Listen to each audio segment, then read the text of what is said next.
Streaming only on Peacock. She was this moneyed, social girl. Ghislaine Maxwell had it all until she met Jeffrey Epstein. Maxwell helped connect him to the wealthy and famous. Then it all came crashing down. Ghislaine Maxwell's charged with enticement of minors, sex trafficking of children, and perjury. Now a new 3-part documentary reveals her story. How on earth could she have got to this place? Epstein's Shadow, Ghislaine Maxwell. Streaming now, only on Peacock. Welcome to the South America Files from These Football Times, brought to you by Manscaped. Welcome to The Lob, your home of in-depth coverage and analysis by These Football Times, a movement of journalism you can trust. Each week, we endeavour to bring you the very best coverage of the game, exploring stories from the past and present, with analysis by expert guests from around the world. Find more of our award-winning content online and in print. In the meantime, enjoy the podcast. Hello and welcome to what is the Whatever Follows a Pilot, I suppose, episode 1. This edition, we're going to look at Colombia and its relationship with football, but probably more importantly with its relationship with the World Cup. Usually we have Gary and Stephen with us, and this is no different. Stephen, how are you? Very well, thank you, Stu. How's everything your end? Not too bad, thank you. And it's your birthday today, just quickly, yeah? It is. I've got to an age now where I tend to forget about it unless reminded. There has been a couple of times over the last few years where it's taken a Facebook notification to kind of like alert me of my own birthday. But the kids were first world problem that is. I know, the kids were really enthusiastic for it today, so that was it. It was kind of like, it was breakfast in bed. It was like, no, don't do anything. Yeah, I can get used to birthdays like these. Nice one. Gary, not your birthday now? Not my birthday now, and if Steve's forgetting his birthday as his age, then mine are actually been watched a long time ago. But yeah, all very good here. Had a lovely, nice, relaxing Sunday. Went down to the beach, nice beachside restaurant, had some grilled sardines and a couple of cold beers, walked back. Lovely Sunday afternoon. Very nice. Yeah, I'm, again, as always, really happy for you, Gary, in your life.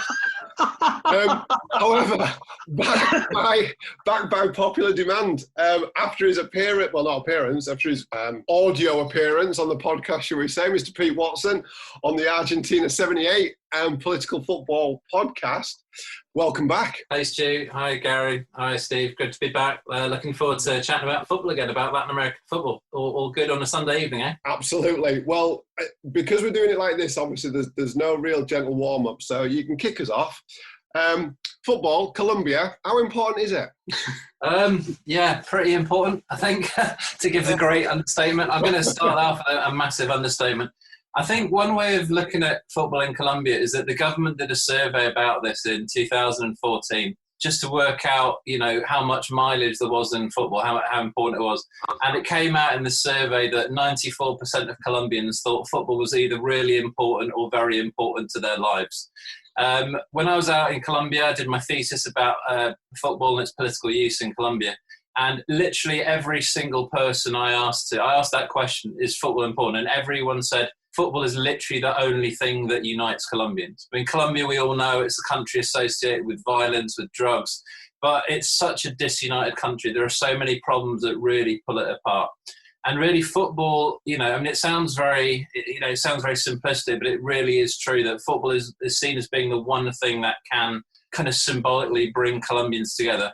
To the extent that there was this government policy that the survey was for, actually, that was deliberately addressed at kind of trying to solve some of Colombia's core problems of violence and regionalism and, social conflict. And football was seen as the best way of doing it. Okay.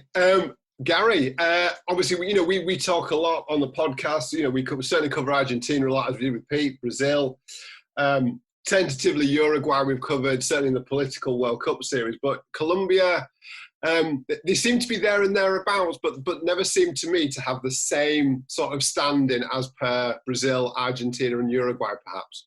Yeah, I guess that's true. And I think with regards to probably Uruguay, if we forget the first couple of World Cups, when they were sort of world champions, Olympic champions before that, and then world champions for quite a while because they didn't come to the European tournaments. It's mainly Brazil and Argentina people associate with success in the World Cup, certainly of late. But I think what that shouldn't disguise is the passion for football that's felt across Latin America. And Colombia, as I'm sure as Peter explained, is absolutely no different to that. It's a massive thing for a country, and almost because they haven't had the success that others have, perhaps that yearning becomes even greater. Stephen, it's we talk quite often about football and society, and the impact that both have on each other, and perhaps maybe. Again, Pete might be able to correct it, but to me it seems that Colombia maybe needs football perhaps more than the other South American countries in terms of a distraction from what goes on in Colombian society. Yeah, I think it's probably fair to say that.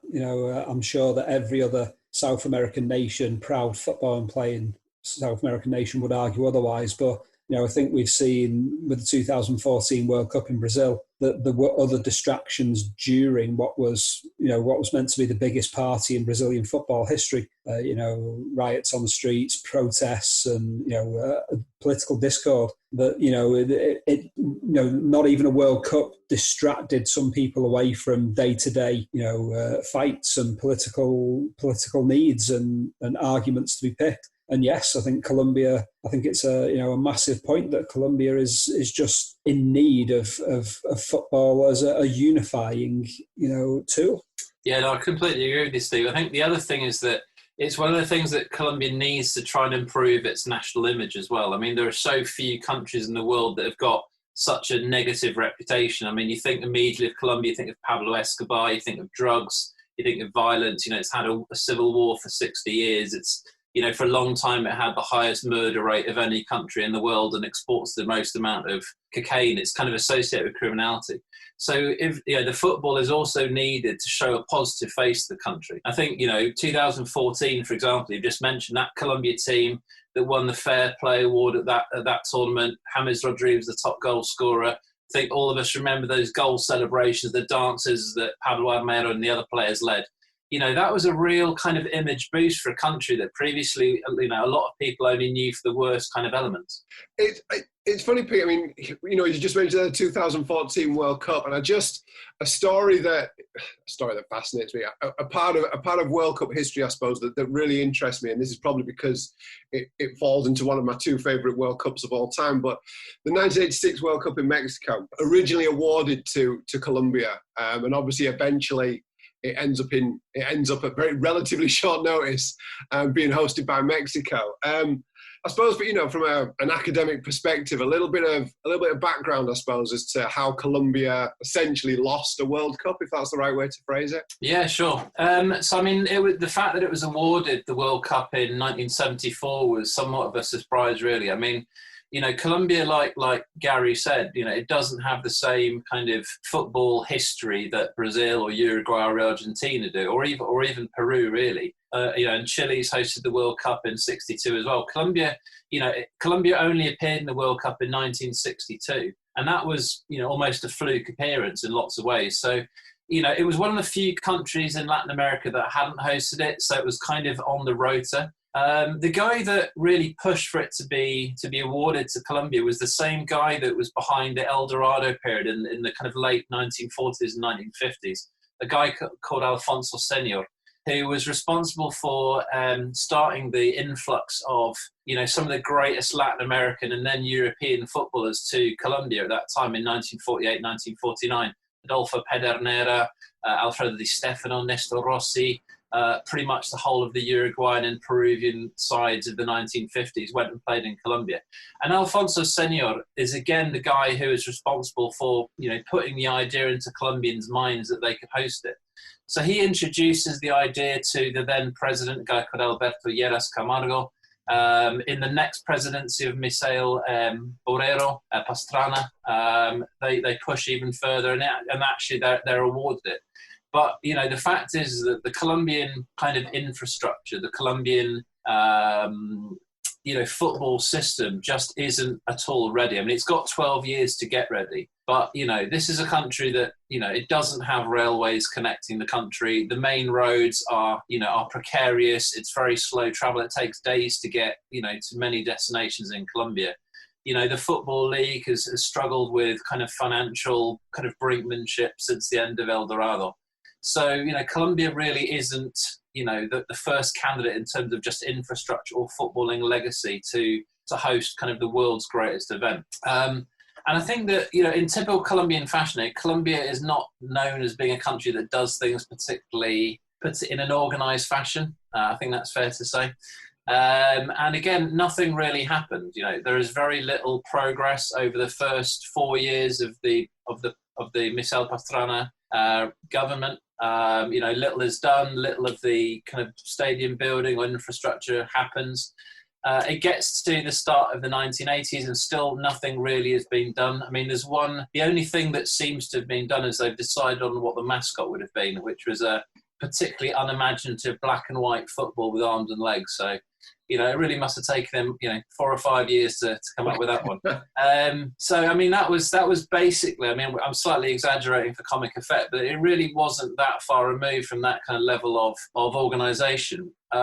Again, Colombia is undergoing an economic crisis at the time. There are lots of problems economically. There is a civil war going on. There are FARC guerrillas in the countryside. Another left-wing political organisation called the M19 have kind of had some very high-profile attacks in urban areas, such as a kind of a heist of the Simon Bolivar sword from a museum. They also held hostages in the Dominican Republic embassy. So Colombia has internal turmoil, and not much money really is given towards thinking about the World Cup.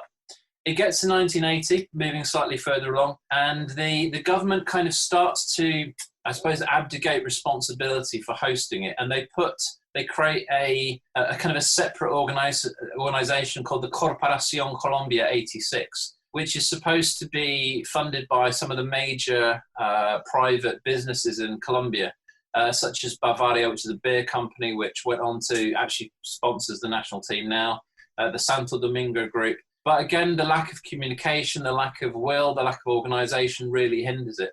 And we get to really 1982 with the World Cup in Spain. And there's very little kind of things, ready to be in place at that time. It's funny, you come to 82, and Stephen, again, you and I have commented on this. There's sort of signs in the ground, isn't there? Sort of advertising, Colombia 86, and it's, you see it. I think it's on the, I think it might even be in the official FIFA film for the 82 World Cup, and it's all there. And like you say, being awarded it in 74 and you get to 82 and you assume that everything's ready. But on the face of it, clearly they've got a mascot on a post-it, and that's about as far as they've got in it, Stephen. It is, because, like say, that's the World Cup we grew up on, and these, the images in the stands, it's the Sport Billy signs, and it's Colombia 86, Fujifilm and stuff like that, and the Colombia 86 one's always stuck in my mind. And I've heard great stories about how FIFA were asking the Colombian designation, about the validity of hosting the World Cup, and they're busy handing out the pens embossed with Colombia 86, while saying, well, yeah, the only way we're going to be hosting this World Cup is if it comes back down to a 16-team tournament, knowing damn well that that FIFA aren't going to stand for that. So it was a game of is it, do we jump or are we pushed? I think that's where they got to by 1982, and they're just brazening it out, really. Gary, again, are we thinking here that this was arguably Colombia's only opportunity, realistically, to host a World Cup? Well, you have to say in the foreseeable future, yes. The problem is sort of Colombia as well, but it's also the fact that the World Cup just went, just, as well as the amount of teams competing, and also the infrastructure necessary. And as Pete's mentioned, Colombia just hadn't got it, wasn't even close, and we're never going to be close, no matter how long they get. And that's 12 years or so. So I think there was a palpable mismatch there between what FIFA expected and what FIFA should have reasonably expected. And, it's short-sighted, don't even do it. That's so true. The details are quite something, the details of what FIFA asked for, because FIFA start panicking. And, I've got the details of what are some of the things they asked for, because it was going to go to a 2014 World Cup, which made it even harder for Colombia to host it. But they're asking for, FIFA asked for 12 stadiums with a minimum capacity of 40,000 people, 4 stadiums with a minimum capacity of 60,000 people, 2 stadiums with a capacity of 80,000 people. And then they're asking for a fleet of limousines to FIFA officials, network of trains that will communicate all the venues, airports with capacity for jet aircraft. But, I mean, just to give you an idea of where Colombia is now, Colombia has one football stadium at the moment that has a capacity of over 50,000, and that's the Deportivo Cali one. There's only one. There are 5 that are over 40, and then there's only 2 over 30. So even now, kind of what we're talking 35 years later nearly, Colombia still wouldn't have the infrastructure. The railways, let's not even talk about it. It's impossible with the Andes, the jungles, the plains, I mean, during the rainy season, there are kind of landslides in Colombia that often stop some of the main roads for days on end. So, I mean, a lot of Colombians see these demands by FIFA as being an incredibly unreasonable demand that FIFA knew Colombia wouldn't be able to do. And Colombians see it as FIFA deliberately making it impossible for Colombia to hold the World Cup because they didn't want to hold it in Colombia anymore. Obviously Colombia did nothing anyway, but I was just about to ask you that, Stephen. Do you think maybe there was a little bit of FIFA sensing an opportunity to actually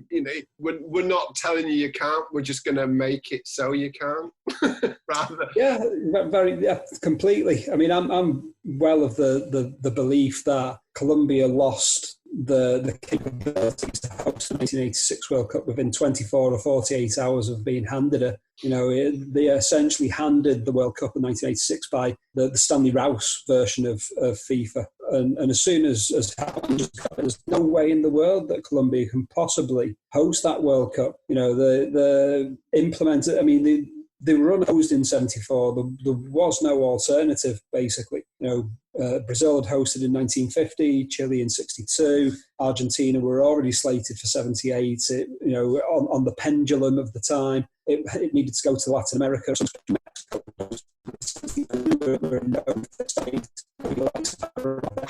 Ecuador, they couldn't do it, and Colombia were basically handed this World Cup. Can you do it? Here it is. And within 48 hours of having been handed it, Rouse is no longer in charge of FIFA. So yes, Colombia might well have been able to host a 1950 World Cup, a 1962 World Cup, but within 48 hours of having been handed the 86 World Cup in 74, they're in no fit state, and there is no way from there on in that they're going to be able to do it. I'm trying to alter the World Cup from word go. Within days of him being handed the presidency of FIFA, he's already making motions and noises of Argentina's World Cup being expanded to a 20-team tournament. Argentina managed to resist all ideals of it and push towards it. But, it's handed to Spain in 82 that, yes, you will be hosting an increased World Cup. But Spain's a nation that can't, a nation that would be highly questionable, maybe even an 18 World Cup. Do you think, Gary, I mean, I want to say not an abdication of responsibility by Havelange and FIFA, but, Pete's mentioned there this these unrealistic expectations. FIFA as a governing body ultimately is there to protect the game, develop the game, and grow the game as its current statement. And do you think really there was an abdication of responsibility there by FIFA?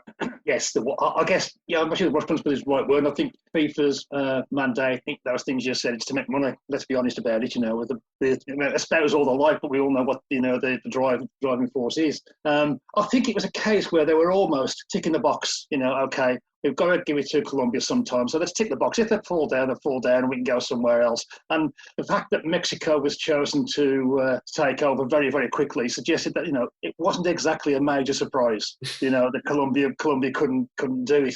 And as I say, as Pete mentioned, Brazil have had it, Uruguay have had it, Argentina, even Chile have had it. So of the other countries around the area with a reasonable chance, realistic chance, not even realistic chance, but a reasonable chance of making it work, they were probably the last one, because you see countries like Bolivia, Ecuador, it's just not feasible. So they almost got to do it, and that's pendulum swing again, unless you go back to one of the South American countries. But it was a case where I'm sure that when they, even when Stevie explains that about Rouse and when he moved to Havilland, even when it was Rouse's World Cup, it would still have been a massive ask. That it was like a situation where you would have somebody said, you got this reserve player who wants to play in the first team. He's bloody rubbish, and you get bored of saying, "No, I'll put you in next." You put him in, have a failure, score 300 goals. Just stop asking them. It's almost a bit like that. You know what I mean? The club's in metaphor, but you probably get the points. Good analogy, Gary. Excellent. Pete, I suppose coming back to you then, the almost having the World Cup removed voluntarily, abdicated, however you want to word it, phrase it. I suppose two questions here. Does that increase the inferiority complex of Colombia alongside Brazil, Argentina and Uruguay? And secondly, I suppose the immediate impact on Colombian football. Obviously, they're there at 1990, and there's impact there in the 90 World Cup and the 94 World Cup as well from a playing perspective. But I suppose, immediately the embarrassment, if you like, international embarrassment and having that World Cup withdrawn, what are the relatively short and medium-term effects of that on Colombian football? Yeah. So I think that, the one thing that Colombia did do at least is that they, it wasn't, eventually taken away from them. They got to actually give it up first. The president, Belisario Betancourt, he does it's quite famous. People actually counted the words of the statement. It's kind of a 99-word statement where Betancourt went on TV, I think it was November 1982, and actually renounced the rights. He actually gave it up. So at least they gave it up themselves. And he said, it's not fulfilling what it should do for Colombia. The World Cup is not going to benefit us, and our money can go to hospitals and education. And a lot of Colombian journalists will point and say, well, where are the hospitals and schools that were supposed to be built then? In terms of that, though, so you have this kind of cloud hangs over Colombia. It's another failure. And again, one of the problems that Colombia has, and one of the reasons why football can be so important, is that Colombia doesn't have many reasons to be proud of itself. It doesn't have a history of winning wars. We've already talked about the image of the country. So the chance to hold the World Cup would have been something for the country to be proud of. And many people still think we might not have been able to get the stadiums, but it might have given us something to be proud of. In terms of this kind of the kind of next kind of 10 years, I think what you get with this embarrassment is that you get, in some ways, a refocusing of the fact that football can be something. But unfortunately, it's not really a football that's built on a country getting itself together to build its sporting infrastructure. It's not the governing bodies that are doing it. Unfortunately, and this is one of the things that's been very well documented about Colombian football, it's the result of drug money, that goes into the big clubs in Cali and Medellin and in Bogota. And it's probably from there, where we suddenly get a second influx of lots of quality foreign players in the early 80s coming into clubs like Millonarios, like Santa Fe, like América de Cali, that we start getting a second generation of great Colombian football. And then we start getting the likes of, Valderrama, El Tren Valencia, Faustino Asprilla, that kind of 1990-94 generation start emerging from there. But it's not kind of the shame of losing the World Cup. There is a little bit of that, but there's like a kind of it coincides with drug money that brings more money into football and then starts expanding from that kind of period. Stephen, I suppose it's, as Pete's mentioned, we'll probably touch on this as well. I'll probably have a chance to finish, but there is that inextricable link between, Pete mentioned about the beginning, between football and corruption, organised crime, drugs. It just seems to have followed Colombian football, and obviously Faustino Asprilla, he plays in Newcastle, but there's always spurious rumours, shall we say. Obviously, I don't want to be quoted on anything, you're not be libelous for anything, but, there's rumours that sort of followed him up to Newcastle with regards to his extracurricular activities and so on. It just seems to be forever tied. The two seem to be tied together. Yeah, it's one of those where it just always seems like, something is, there's a sleight of hand, there's a bit of puppetry going on. There's always a bit of a side story going alongside the football, and it offers a certain intrigue and a certain suspicion, I suppose, to Colombian football and Colombia as a nation in general, that, those on the outside looking in, it's a fascinating thing, but also a precarious subject. Stephen, Gary, for you, I'm not saying is Colombian football believable, but I don't mean that for a minute, but do you sort of get the impression that there is always a tinge of how much can I rely and trust in Colombian football, should we say? I guess there's that perception, and people in Europe will probably have a detached view of Colombian football. We don't know a great deal about it because it's not particularly publicised over here. Perhaps Brazilians and perhaps Argentina.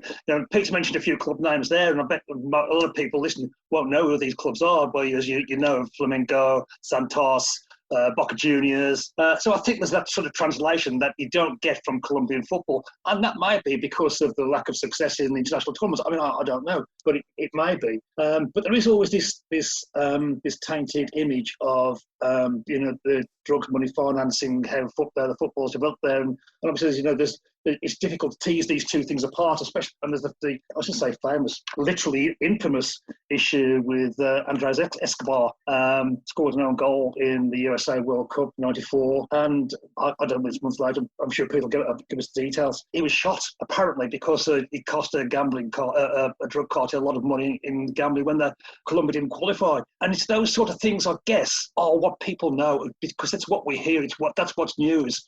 And Colombian football, and the success of Colombian club football in South American tournaments isn't that well registered. It's not broadcasted. So unless you've got somebody like Pete, an expert on the subject, people just don't know. So there is that mistake about it, and with that mistake comes lack of understanding. With lack of understanding comes a little bit of trepidation as well. Yeah, I was going to say perhaps stereotypical ignorance as well. And coming to you, Pete, I suppose before we finish, just a little bit really on this association, as Gary's mentioned there, going from 94, not so much from 94 to present day, but does that association, does that link still exist in Colombian football? Does Colombian football have a brighter future? Yeah, I think there's no doubt that the cloud exists, and it really starts in '84. I think that you've got so many clubs that are linked to drug money and drug, and it's proved. We looked to 1984, and one of the sporting directors of Atlético Nacional, which is one of the big clubs in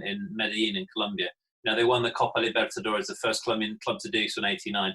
Their sporting director was extradited to the US on drug charges. He was one of the first people to be extradited from Colombia. The America team of the 80s and 90s is linked to the Rodriguez Orejuela brothers, the kind of Narcos Series 3 focus. Deportivo Independiente de Medellin Nacional are very closely linked to Pablo Escobar. Santa Fe are linked with a guy called Fano Arizabaleta. Union Magdalena are still linked with a guy that I think is still in drug charges, So this is the problem. It's quite wide-ranging, quite well spread. There is a kind of a drop-off, I think that after the Andres Escobar murder, there is a kind of a tightening of the restrictions, a closer inspection of the Colombian clubs. But it does take a long time to clean a lot of them up. The Clinton list, the Bill Clinton, his administration tried to put a kind of a financial kind of noose around any businesses that had any link with drug money at all. And one of the major companies that suffered with this was América de Cali. This one of the great football teams in Colombia, who couldn't sign anyone. They couldn't, they were struggling to attract sponsors because they were on the Clinton list. They were associated with drug trafficking. They went down to the second division, which was kind of unheard of. Another club called Envigado, which is a very minor club in Medellin, had the same problem. They were on the Clinton list. And quite a few of the clubs in the late 90s and early 2000s were associated with paramilitaries who were also kind of part of a different element of the drug trafficking, drug money laundering kind of view, but they were mostly kind of second division clubs. It seems like, touch wood, that a lot of those links have been removed from the game. There was a law that the government passed in 2011 to try and clean this up. And to be honest, really, since it's just been stories of individual footballers who have had these links with drug cartels. The most famous one, you've got Higuita, who was linked to a kind of a kidnapping situation. But even very recently, a guy, you might remember John Villafara, who played for Portsmouth and Southampton, was recently extradited to the US on drug trafficking charges. So there are a lot of players who've unfortunately slipped from the professional game into actually being involved with drug trafficking. There was another guy in the 1990 World Cup, Diego Leon Osorio, who was arrested for smuggling drugs onto a plane. And a lot of footballers have been kind of assassinated in kind of drug-related or crime-related violence as well. I mean, a lot of it is because of the reputation of Colombia. A lot of it still has that. But I think the situation is a lot better. I think Colombian football is a lot cleaner. And you probably can see that because they're not actually very successful, because there's not a lot of money being generated in Colombian football, and they're not doing that well. And that probably says it's cleaner than it has been for a while. That's quite a sad indictment to finish with. It probably is, yeah. Stephen, there's still just quickly, there is still a romantic notion, though, isn't there, about that corruptible South American, international, unknown football, isn't there? Oh yeah, definitely. It's that subterfuge, isn't it? It's that, you're looking for, it's like the Iron Curtain. It's exactly the same type of thing. There remains a fascination of what's behind, the front of shop, what's going on behind the scenes. And a place like Colombia ticks every single box in that respect.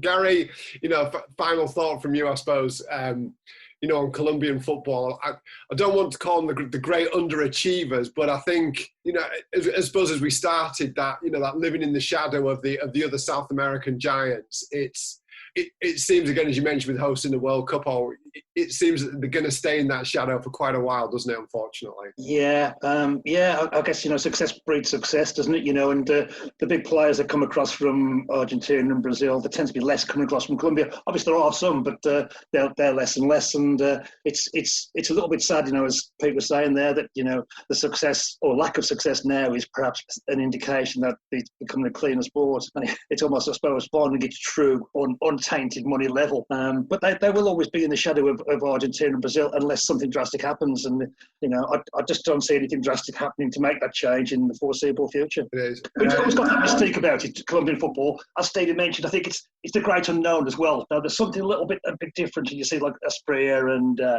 René Higuita, the Scorpion kick. There's always something a little bit magical about it. It is, and it's such a shame that we talk about football being sanitised and corporate and capitalist, and luckily for us, the Colombians seem to be resisting. Although, as Pete mentioned, it just means they're not as successful. But that's okay. Gary, thank you ever so much. Yeah, always happy to talk about football on a Sunday evening with a glass of beer and my mates. Stephen, enjoy the rest of your birthday. Just don't forget. I certainly will. A joy as always, Stu.